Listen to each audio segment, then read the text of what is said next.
right, Miss Ginna Clark. Good to see you. Good to see you too. So I am really excited to be talking with you. One, because you are my friend and I like you. And because I am so excited to be able to pick your brain and knowing this area of expertise of yours and just be able to kind of get your insights. I think, so what we're talking about today is sex, right? And I think, you know, how I know you is as an advanced candidate at ICP, but you have an extensive background and knowledge about human sexuality and sex. So I thought before we dive in to the topic at hand, maybe you could just tell us a little bit about your area of expertise. Why sex? Like, why did you come to gain this area of expertise yourself?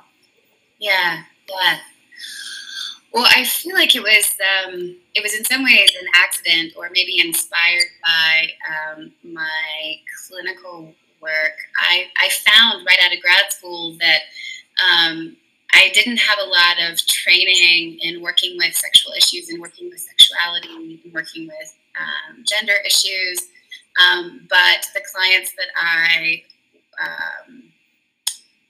worked with right out of grad school wanted to and needed to talk about those kinds of things. So I felt like in order to adequately serve them, I needed some additional training, and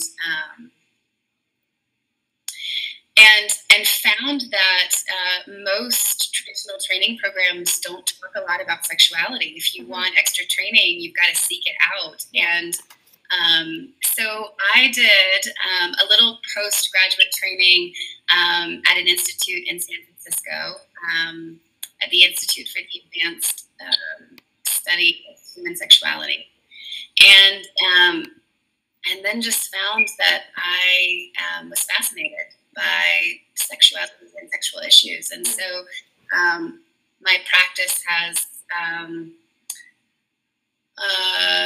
begun to sort of revolve around those kinds of issues and working with those kinds of issues. Yeah.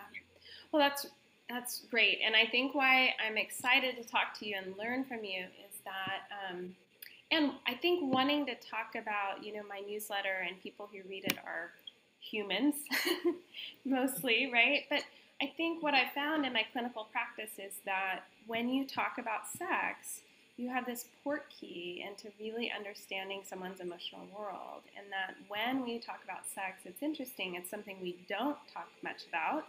And we seem to be so hesitant culturally and relationally to talk about it. But when you start talking about it, people come alive, right? There's a vitality about it. And so, you know, I think that I wanted to kind of hear about this piece about what is that contrast between why it's so hard to talk about and yet it seems so pivotal in our human experience. Yeah. Well, I mean, I think in my mind, there are a couple of things. I mean, presently, I direct this graduate program, the certificate program in human sexuality here in Santa Fe, in New Mexico. And so I've had the opportunity to not only be in conversation with clients, but to be in conversation with students. Keep talking. I'm sorry, I lost you for a second. Oh, that's okay. With students and with master's level therapists about. You got it? No. So okay. A pause. Yeah. Sometimes this happens in sex. Things come completely undone and offline. Yeah.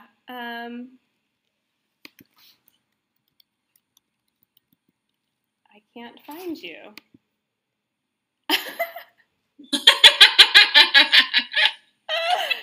Oh my gosh. I'm turning red. Well, I've disappeared. You've disappeared. I will find you.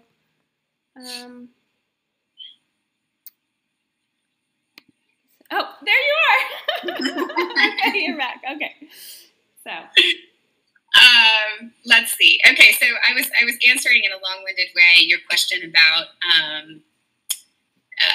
talking about sex, and why we have such difficulty talking about sex. And my long-winded answer was on the way to saying that I think we have trouble talking about sex despite how much sex permeates our culture, because, one, we don't get good training. I mean, if we think about it as a sex education issue alone, you know, right now, abstinence-only education is the name of the game, and most kids aren't really getting good sex ed. I mean, we're not training kids to talk about sex in meaningful ways. Yeah. We're talking about what not to do. We're talking about maybe some ways of protecting yourself, but we don't really have a well-developed vocabulary or language for speaking sex. So I think most people are really out of practice. And then when you add shame, like if you grow up in certain kinds of religious organizations or paradigms where there is all kinds of baggage around sexuality, that complicates things even further. So in some ways it feels like a perfect storm. We don't have a lot of training. I think that's also why people are, once they feel invited to do so, people are really hungry to talk about sex. And if they feel safe enough in, you know, a good enough counseling relationship or psychotherapy relationship, things can really begin to unfold. And people can discover things that they didn't know were there. And talking about their sexual lives and their attitudes about sexuality. Yeah, I mean, there's so much you said there that I resonate with. One, I think the hidden secret that as therapists, we are all comfortable with talking about sex. And the truth is, because I train so many students, is most of us don't. And what we get in school is often not enough for us to be engaging our own. And we're often not asked really to reflect deeply on our own sexual history, sexual identity, to be comfortable enough and not anxious enough to talk about it with our clients, right? Right. Yeah, and I think the other thing you said is that because sex can be so, it comes culturally with just the topic of it feels so shameful. It has to even remain sometimes within us in a kind of a corridor hidden from our psyche. It's like something we can't know to ourselves. That's right. Or something we dismiss as important. I mean, you know, clients are just as guilty as therapists and not up, right? I mean, it's uncomfortable. I don't know this person or how he or she is going to respond to the sexual material that I might bring to a session, or what I'm into or what I'm not into. I mean, I think clients are just as guilty in compartmentalizing that and pretending like that isn't a part of the whole person, the whole package, the whole picture of who we are. Yeah, absolutely. So how do you begin the conversation? How do you make it, I think, speakable? Yeah. Well, I mean, I think first of all, I want people to know that I am interested in sexuality and my clients' sexual lives. I mean, and that feels like just a start. I mean, most people who call me know that already when they read about me online or they are referred to me. But you know, I want people to know that it is part of the whole picture of who they are, and no doubt is related in probably some pretty meaningful ways to, you know, what their presenting problem is. So obviously, I'm not going to force anybody to tell me all of their juicy sex stories, but I am going to want to invite people as they feel called to talk about that and explore that area of their lives as they feel able and willing. Yeah, I mean, it sounds like the invitation stands in your curiosity and openness to you know, to go there, but also to not. Right, right. And I think there are all sorts of, I mean, obviously we all have blind spots. I have my own unconscious. I mean, I think, there are things that I do in session or attitudes that I have in session that are outside of my awareness for sure. I'm also hoping that the clients who see me feel comfortable enough to call me on it too. But I hear so many stories from clients who have tried to talk about sexuality with their therapist, and the therapist's body language, right? He or she might stiffen, pun intended, and really, pursed lips. I mean, really communicate that the therapist would rather be anywhere else than in that consulting room in that moment.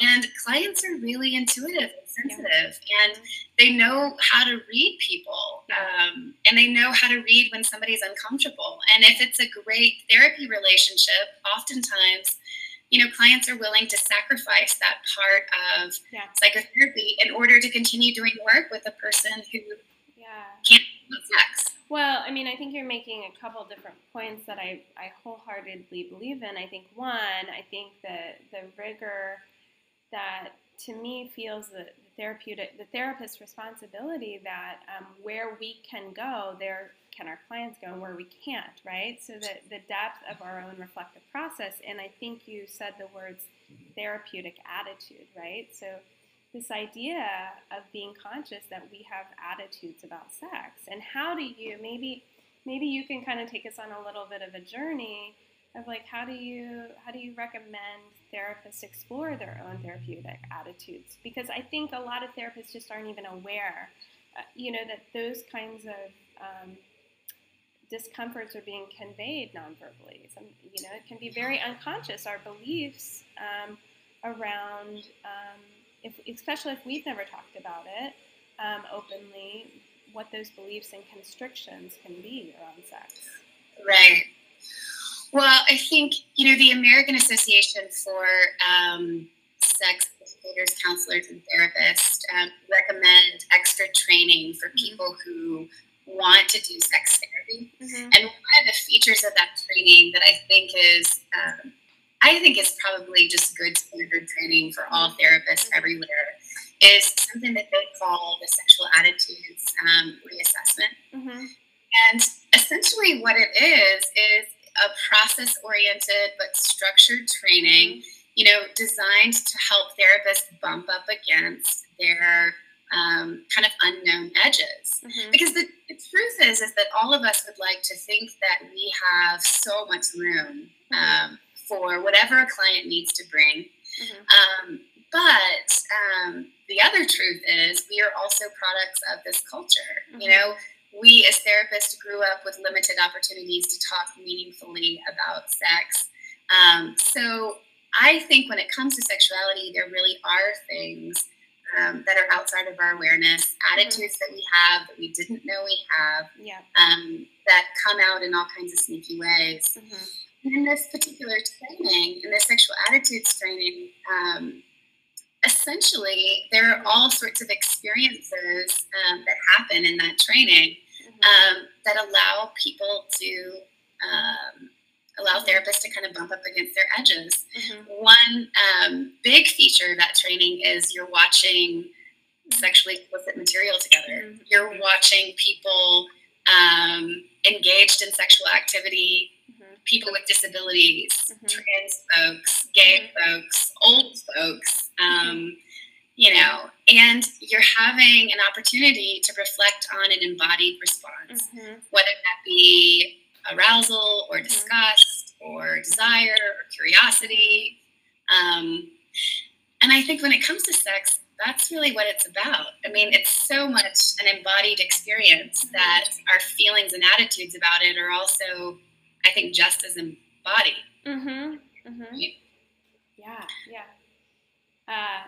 And that it takes that level of engagement to really to know yourself around it. Right. I think so. I don't think it's enough to just have casual conversations. Although I would recommend that too. Yeah. But consultation groups, let's talk about sex. Let's make let's have a meaningful, substantive conversation about this. I also think it takes, some body-based experience where you get to have feelings and try to articulate those feelings. To work to put them into language. Right. So we're talking about it in relation to the therapist, but I wonder kind of this same piece. I'm thinking about, I work with a lot of parents, and I think there's a parallel process here, right? That in my philosophy in working with parents in talking with children about all kinds of things, whether it's trauma or sex. I mean, there can be this real belief that anxiety, that somehow talking about something makes it happen or makes it true, right? And there can be a fear around it, and I think parents' own attitudes and constrictions impact how the talk goes. So I'm talking about parents, but I'm also just thinking about couples. Like, how would you recommend couples and parents to explore their own attitudes towards sex and engage that process? I guess I have a couple of different thoughts about that. I mean, one being, one of the things that I can say with some certainty is that most people, when they are invited to talk about sex in safe ways, they pretty quickly kind of bump up against the grief they have around the missed opportunities, growing up, to have conversations with, usually with an adult. Yeah. Like, there's a lot of silence around sex growing up, and a lot of people had to go it alone. They had to sort of sneak some sex book from the library, or they were getting a lot of inaccurate information from friends, or really figuring it out in action, and maybe doing things that they weren't quite ready to do, or have some regret about, because those conversations weren't taking place. And so I think that I guess I feel like the consequences for not talking, for not having those conversations, are much larger than the consequences I can imagine for having them. I think kids are safeguarded when there are lines of communication that are open, when they know that there's somebody around that they can, talk about this tough stuff with. Even if that's not a parent, I mean, even if that's an aunt or a grandmother or an older sister or whatever. As far as couples go, there are, I don't know, start with your therapist. I mean, start talking about sex with your therapist first. If you're squeamish about talking about it with your partner, practice in therapy, in a safe space, I would say. But, for couples who are a little bit more exploratory, there's all kinds of great workshops. There are,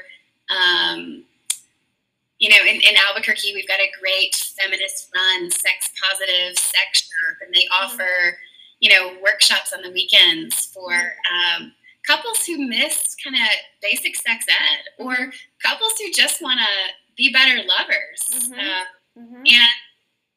I think those can be kind of fun, non-threatening ways to begin to create some space for reflecting. Yeah. Lovely. What's coming to my mind is a question one of my clinicians asked me to ask you, which is about couples or anyone who really kind of has a low sex drive, or really doesn't have an interest in sex. I mean, we could go to the label of asexuality, but I think there's a spectrum here, and I think we see it a lot in our practice. And how do you think about that? How do you do you talk about sex when someone isn't interested or identifies that as a part of their identity? Right. Well, I mean, I think you're right. There is, there's a spectrum here. I mean, I think about,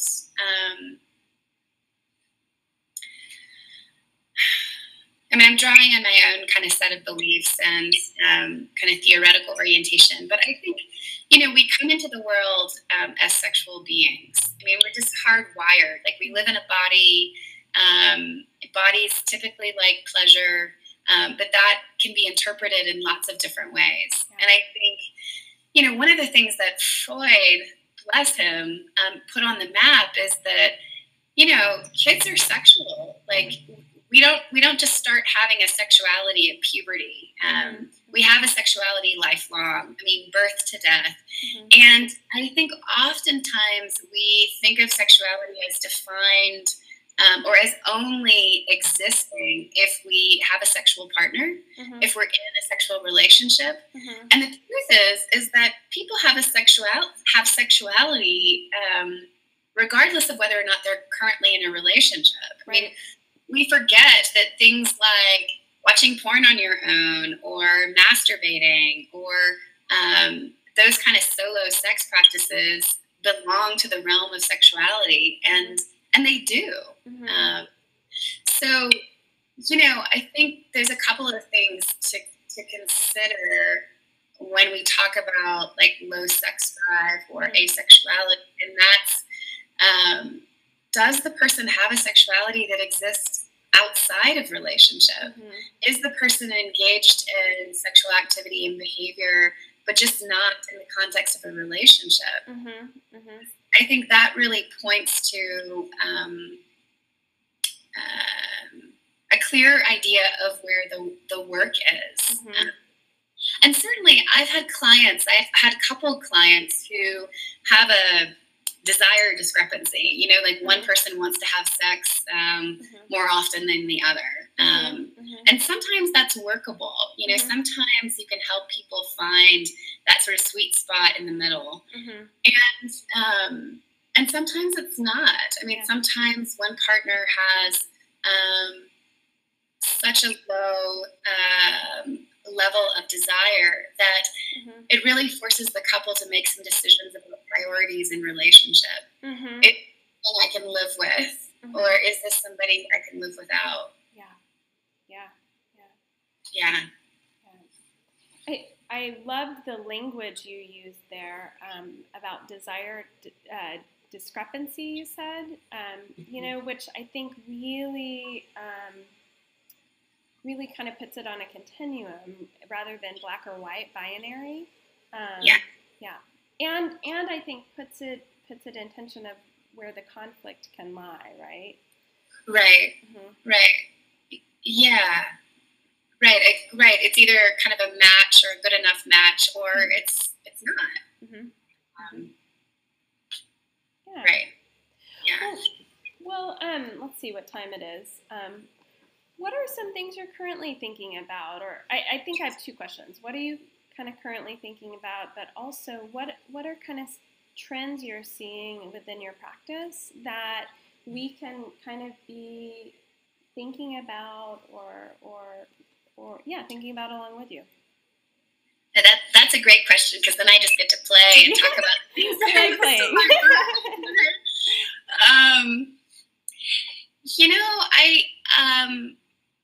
I'm doing a lot of writing related to ICP and just sort of my training. One thing that I'm really interested right now is porn. I'm really interested in porn, and sorry, I lost you. Hold on. That's okay. There you are. Okay. I'm interested in porn, and I think there's a lot. Porn gets a really bad reputation, and there's a lot of kind of conflicting information about pornography. It's bad, don't do it, one drop and you're addicted. It has that kind of reputation. And it also has a reputation of being sort of endlessly wonderful, in certain sex positive communities. I think there tends to be a lot of splitting around porn, like go for it, or, beware and stay clear. And I actually feel like I have an attitude that's sort of,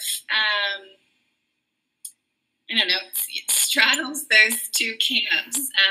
I think for some people, porn can be really problematic, and it can hijack people. It can be used compulsively, like really anything can. I mean, we can develop a compulsive relationship with exercise and with chocolate chip cookies. Yeah. And both. Right.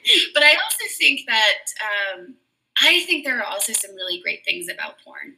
And I think that if more therapists can take seriously and be curious, quite frankly, about clients' porn use, there are things to know there. I mean, we watch porn to masturbate. That's something that often gets ignored or not spoken out loud. Porn is porn and popular because it helps people masturbate. And I think that there are interesting things about the porn we watch and what gets us off and what turns us on and what doesn't.